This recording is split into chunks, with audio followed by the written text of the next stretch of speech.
சட்டமன்ற தேர்தலில் தேசிய ஜனநாயக கூட்டணியுடைய ரேலி மாபெரும் பொதுக்கூட்டம் 23ஆம் தேதி நடைபெற இருக்கிறது.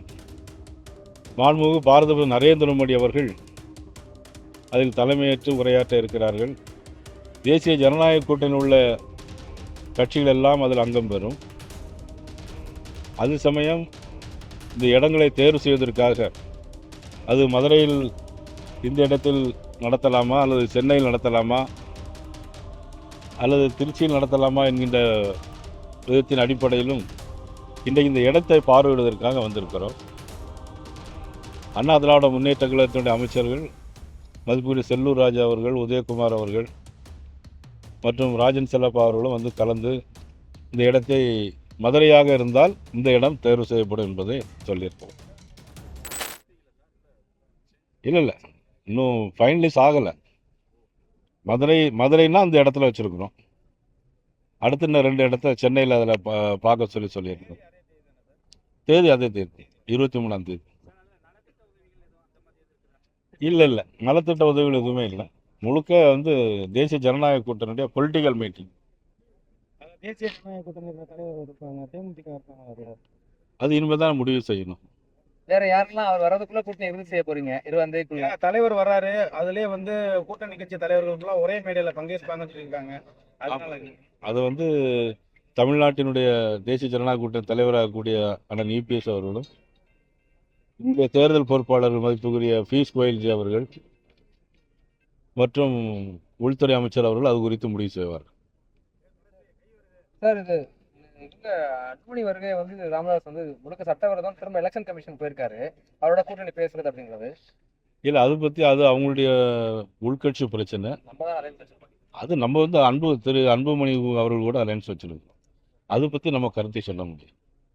விஜய் எலெக்ஷனை ஒட்டினா விஜய்க்கு நெருக்கடிகள் வருதா? சிபிஐ அலுவலகத்தில் விசாரணை கூப்பிடுறீங்க. இல்லை, அது ஒரு தவறான கருத்து எல்லா இடத்துலையும் பரப்பப்பட்டு வருகிறது.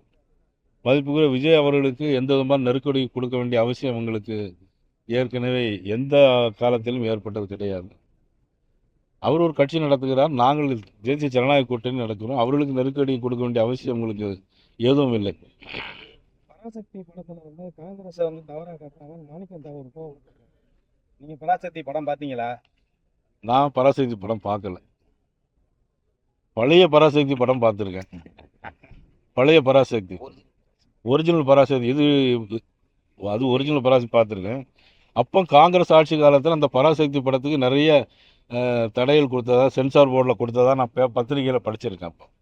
அப்போ உள்ள காங்கிரஸ், அப்போ உள்ள பராசக்தி படத்துக்கு நிறைய தடைகள் கொடுத்து அந்த படம் வரக்கூடாதுன்னு தடுத்ததாக கேள்விப்பட்டிருக்கேன்.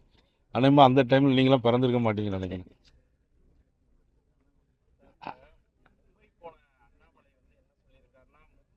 மகாராஷ்டிராவோட ஒரு இது கிடையாது அப்படின்னு பேசியிருக்கிறாரு. அங்க இருக்க ராஜ் தாக்கரே உள்ளிட்ட முக்கிய தலைவர்கள் கடுமையா அண்ணாமலையை விமர்சிச்சிருக்கிறாங்க. அது வந்து ஒரு பிரித்தாள்ற மாதிரி இருக்குதுன்னா பேசுறாங்க. இதை நீங்க எப்படி பாக்குறீங்க? இல்லை, மதிப்புக்குரிய அண்ணாமலை அவர்கள் எந்த விதமான தவறான உள்நோக்கத்தோடு சொல்லலை. தேர்தல் பிரச்சாரத்தின் போது சில வார்த்தைகளை பயன்படுத்தியிருக்கிறாங்க தவிர பம்பாய் மாநிலத்தவருக்கு எதிராகவோ அங்கே தாக்கரேக்கு எதிராகவோ எந்த கருத்தும் நான் அவர்கிட்ட பேசினேன் அவர்கிட்ட. ஆனால் நான் அந்த எந்த நோக்கத்திலும் இல்லை அப்படிங்கிற மாதிரி என்கிட்ட சொன்னாங்க. ஆட்சியில பங்குனா அதிகாரத்துல பங்கு துணிச்சலா கேட்கிற இதுக்கு வந்துட்டாங்க. நீங்களும் ஒரு தேசிய கட்சி, ஆனா அத அந்த மாதிரியான முழக்கத்தை காங்கிரஸ் கட்சி செய்கிறதெல்லாம் நாங்கள் செய்யணும்னு நீங்கள் விரும்பக்கூடாது. காங்கிரஸ் கட்சி அவங்க என்ன தேசிய கட்சி, அவங்க தேசிய கட்சி அவங்க கேட்குறாங்கன்னா அது அவங்களுடைய விருப்பமாக இருக்கலாம். எங்களை பொறுத்தவரையில் தேசிய ஜனநாயக கூட்டணியில் எங்களுக்கு வந்து இந்த திராவிட முன்னேற்ற கழகம் தமிழகத்திலிருந்து அகற்றப்பட வேண்டும். அதற்காக தான் எங்களுடைய தேசிய ஜனநாயக கூட்டணி உருவாக்கப்பட்டது. கூட்டணி ஆட்சின்றது பலமா வந்து எதிரொலிக்கிறாங்க தமிழ்நாடு தேர்தலில். கூட்டணி ஆட்சி தான்றது நீங்களும் முதல்ல சொல்றீங்க, எல்லா கட்சிகளும் நாங்கள் கூட்டணி ஆட்சின்னு ஒன்றும் சொல்லலை. கடைசியா வந்தப்ப கூட தேசிய ஜனநாயக கூட்டணி யாரும் பார்த்து பணத்தை வீணடிக்காதீங்கன்ற மாதிரி காங்கிரஸ் கட்சியை சேர்ந்த மாணிக் தாகூர் சொல்லியிருக்காரு. இல்லை, பராசக்தி படத்தை நான் பார்க்கல, பார்த்த பிறகு நான் உங்களுக்கு சொல்றேன்.